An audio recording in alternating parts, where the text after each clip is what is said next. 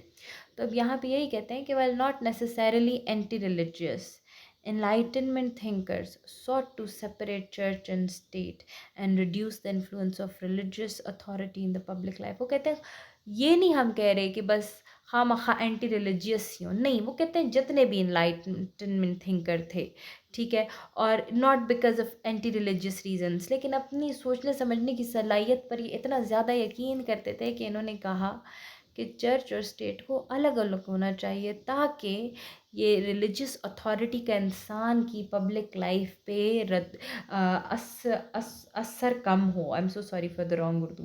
اس کے اوپر اس کا رد عمل جو ہے وہ انسانی زندگی کو نہ افیکٹ کر پائے. It is not religion that will control the human life, it would be its own rationality and thinking process, mind and science which would control it, logic which will control it. اسی طرح they promoted secular ethics and values